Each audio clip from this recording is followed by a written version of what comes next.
Hello and welcome. In this video I will tackle a build of a book holder so that it could be used in the kitchen when someone would like to cook.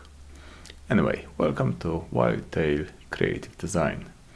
I got this still fresh green piece of oak when I was on a trip in Wales, and I thought, it's not huge, but it will just do just nice to make two book holders. As you can see, moisture content is quite high, up to even 21%, which normally I wouldn't like, but for this application it's absolutely fine. It doesn't really matter. I have to say that I do actually like the fact that the main piece is slightly cupped, so it should hold the book slightly nicer. I'm using a piece of oak for the main back. I will be using a couple of pieces of Iroko as a front fence and the main leg.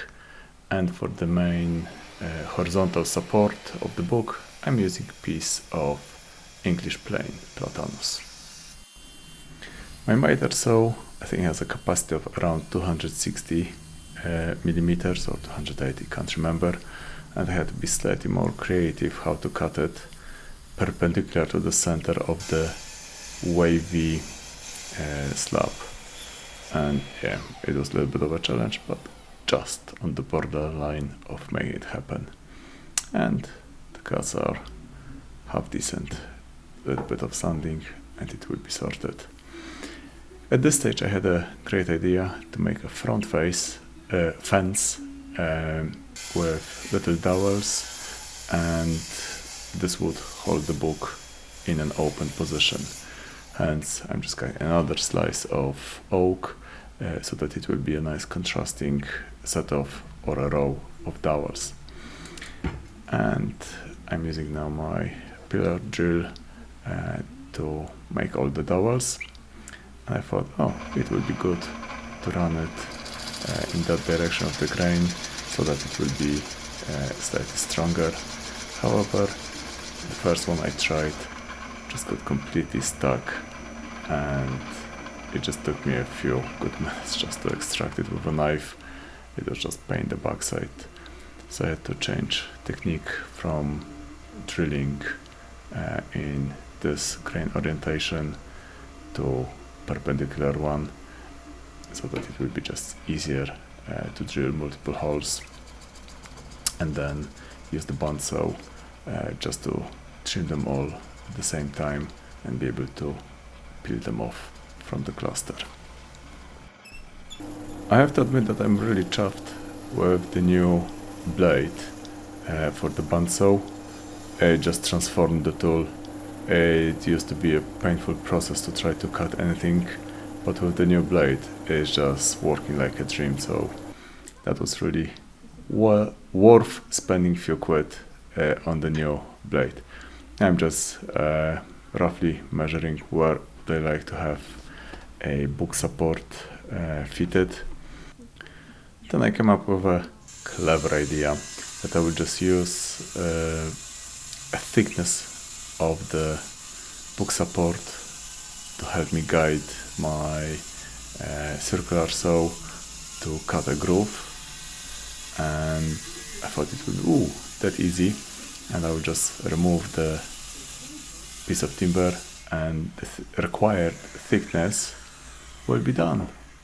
However, when I actually checked against the same piece of timber, somehow it didn't work. Just bloody annoying. Anyway, I need to crack on, so I'm just using the circular saw to get rid of the bulk of the waste. And when it's done, I picked up my chisels to remove the rest. Every time I'm using my workbench, as you can see now, it just wobbles when I apply a little bit of pressure and force with chisels, and the whole thing just wobbles. Hence, the next project, it will be my dream workbench or semi-dream workbench. Anyway, as you can see, somehow I managed to mess it up, and the planks are just too narrow, too thin to fit in hands. Going back to the drawing board, I need to make another one. So I'm using scrap pieces of Iroko again, and hopefully this time I will not mess it up. And it fits. So I'm just tidying up the groove to ensure that it will be nice and no splinters coming out of it. But still, you can see even when I use a bit of a sandpaper, the whole desk is just wobbling. I have to admit that I do like my belt sanders. I think belt sander become my favorite tool. So I'm using my handheld belt sander, then I'm using my Clark's belt sander, and my latest purchase, which is the Jet belt sander. I have to say, they're just so bloody efficient, removing excess of material and just leave a really nice finish. It's time to make a groove for the front fence. So I'm using my table saw to cut it out, and hopefully I will not mess it up too much. So that's the groove, and it's looking quite decent, so it should be quite easy to fit the front bit. And I started to think, ooh, how wide should I make the support? And initially I thought I would just use the inner edge of the main board. Ooh, definitely I need to work on the arrows. They are ugly as hell. But I'm not sure how in this lovely Kdenlive free software I can make nicer arrows. Anyway, time to trim it, and that project gave me opportunity to use most of my Japanese saws. And now it's time to round off the front edge just to make it more smooth and just nicer, and just add that little detail so that it will be easier on the eye. And now it's opportunity to use both belt sanders for the same piece, and I have to say I really like them. They're just breeze to use, and it's just really satisfying to see the progress. Then I thought, ooh, it might be good if someone would like to go slightly more modern, and instead of a book would like to use a tablet or a phone. And I decided to drill a hole in the main support so that potentially a charging cable could be run through the base. I have to say that I do like the Forstner bits. They're really good quality, and they cut a hole perfectly, no splinters, nothing, and it was just an easy effortless drill. Definitely way better than the spade shaped drills. And I did a trial fit, and happy days, it fits in nicely. Most of the stuff that I make usually ends up on the chunky end, hence I thought, okay, the back needs to be solid, robust, have some weight, but then all the other elements I would like to make slightly thinner, slightly lighter, so that it will be just overall a lighter product. I have to say that it was nice just to play with all the Japanese saws. On that occasion I think I just picked a wrong one. It's more of a rib saw than the crosscut saw, but still I just left a really nice tidy finished cut, so happy days.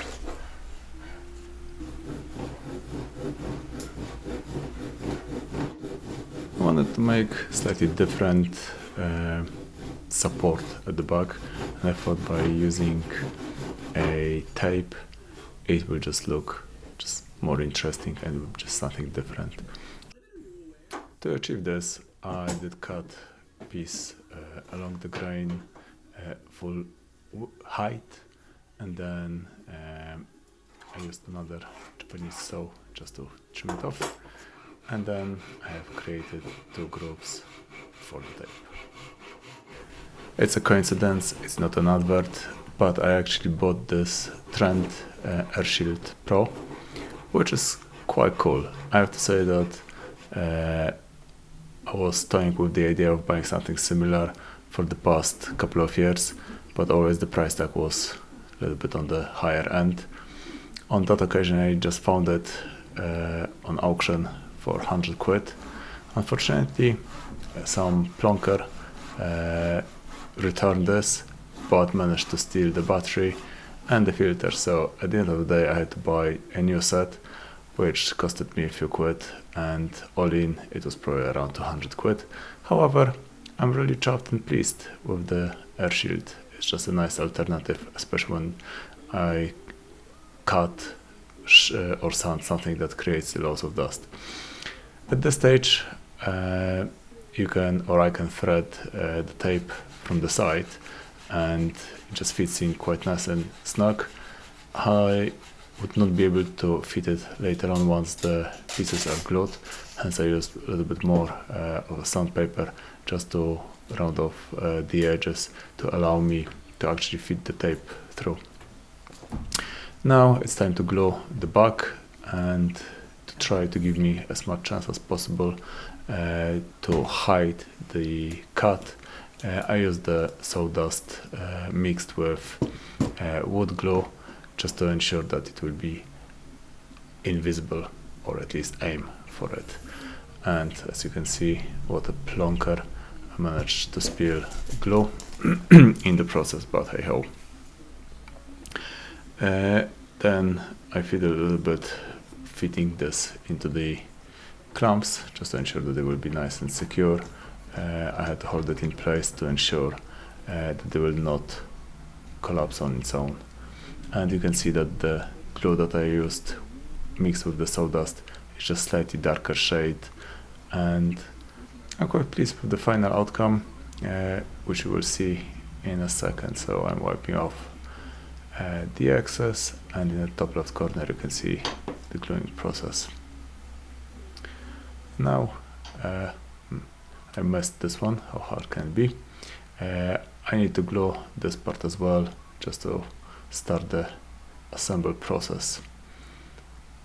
Again, I'm using wood glue mixed with the sawdust of, I think on that occasion, of Iroko, just to ensure that the gap will be as tight as possible and it won't be an odd color.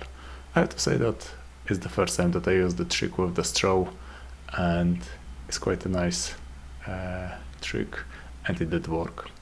Going back to my favorite tool, I love this belt sander. It's really powerful. I think I have currently 120 grit on it, and as you can see, or actually hopefully you cannot see, the cut line just disappeared. It's pretty nice.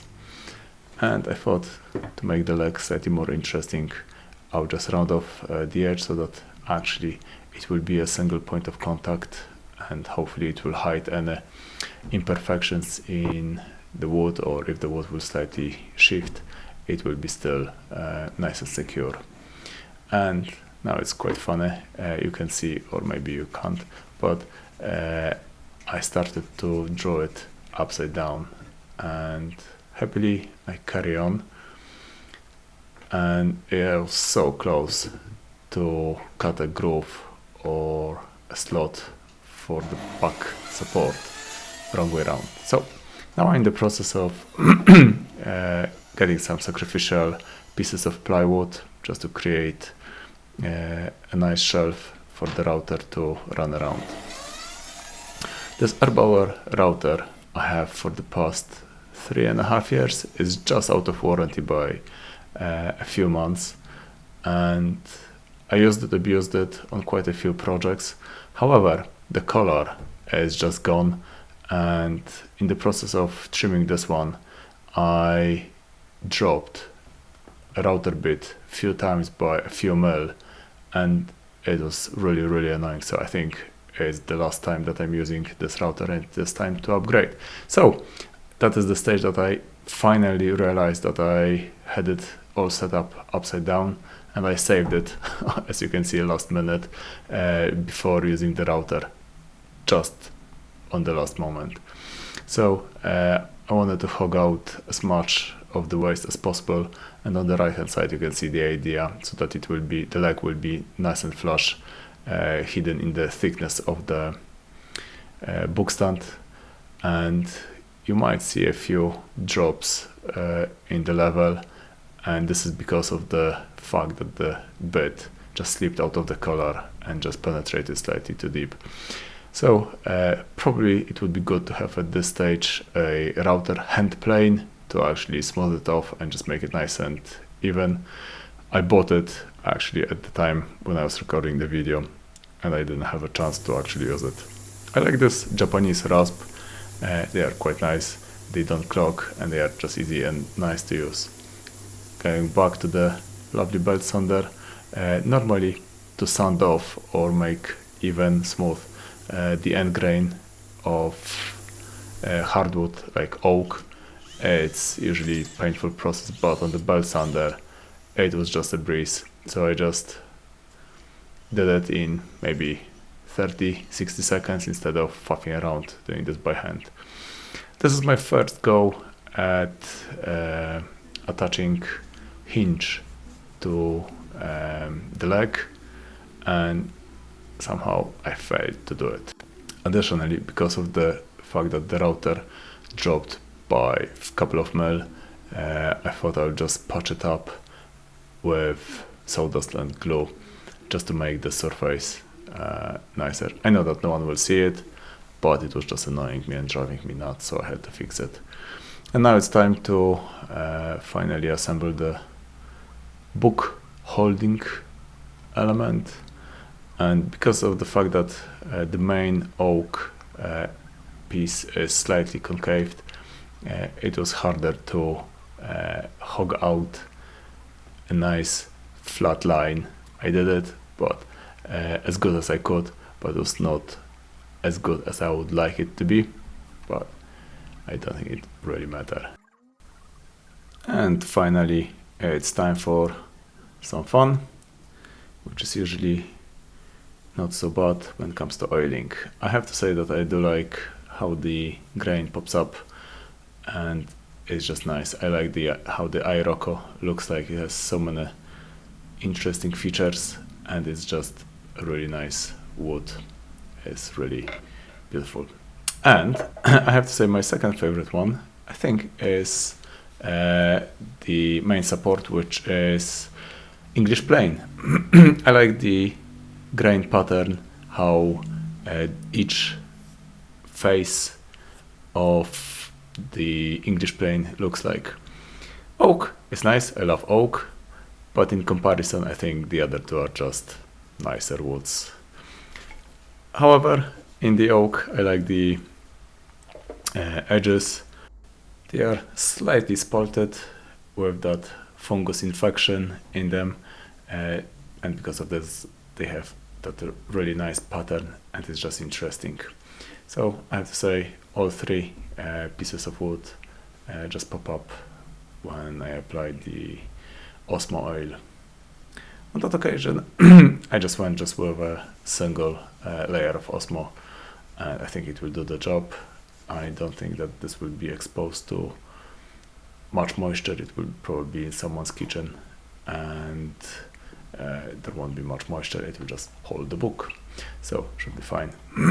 I didn't try to hide any cracks in the main part of the oak. It is just what it is. And I tried to attach the hinges first time, and somehow I failed. I couldn't actually screw them all together. I struggled with the access for the screwdriver, and it was just a mess. Additionally, something that I didn't actually plan is the fact that I wanted the strap to be adjustable and offer different lean angle of the book holder, but both cutouts that I created for the tape were just slightly oversized, and there was not enough friction to hold it in place. And as a result of it, I decided to make it just fixed in one position. So that is my second go when it comes to the hinges. So I bought those on Amazon, and they were just shaped in the wrong way. So with a little bit of hammer, I flattened them, and now it's time for fun part, which is angle grinder. It's a nice tool, I like it. So I had to cut off part of the hinges to allow for space for the tape and the remaining part of the hinge to operate. So it's time now to round off the edges so that there will be nothing sharp, and it's my second attempt to fixing this back. And I had to trim slightly the top of the leg just to make more space for the hinge to properly operate. Probably next time I'll just recess the hinge, or just make the whole leg slightly shorter so that there will be enough space for the leg to operate and just pivot. And then I had to faff around with smaller screws and additional bits to actually attach the whole thing. The headache was that overall the leg is really thin, so all the screws that I used, I had to trim them and cut them short. And now you can see a few details of the final book holder. I do like the colors and the details. Hopefully you enjoyed the video. Since my last video, I have 8 new subscribers, so thank you very much for those who subscribed, and if you can like the video, it will be even better. Much appreciated. Thank you for watching, and see you next time.